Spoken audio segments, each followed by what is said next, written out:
Rangupnya bunyi kuih topi tu. Berbagai jenis jepuk dengan kuih topi panas-panas dia jual kat sini. Ada tepi jalan Bayar ni. Kedai kuih topi ni di tepi jalan. Dekat jalan Bayar tu. Straight. Di tepi jalan ni. Kedai kuih topi pagi. Jemput bawang, jemput ikan bilis. Jemput bawang juga. Jemput bisat, jemput ikan bilis. Jemput labu. Jaga jemput labu dan kuih topi. Tengah. Su rasa, nak rasa. Rasa sini tak kira. Kalau bungkus baru kira. Kuih topi sedap panas-panas. Kuih topi. Rangit bagi-bagi. Tak. Ni buka apa-apa ni so. Pukul 7 sampai pukul 2 pagi. Sampai pukul 2 ada. Tengah. Ambil rasa. Su rasa.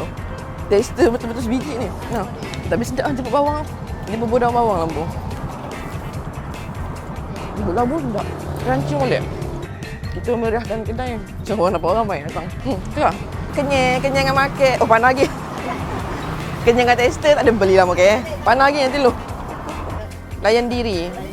3 siap juga. Ni siasa. Pulut ni siasa. Ambil mana? Panah ada panah. Mari. Banyak balik.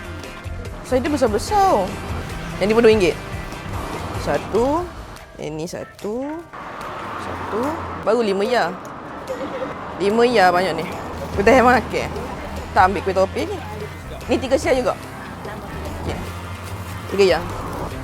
4 ya. 6, 7, 8, 9. Add on. Tu 9 ni nak berapa? Satu RM1. 2. Pulut ke apa? Ni. Tapi pulut ada pisang dalam. Pulut pisang. Ni tak ada roti kosong. RM13. Dah macam balik bazar Ramadan. Konsepnya macam biasa. Saya beli, suami saya bayar. Sila.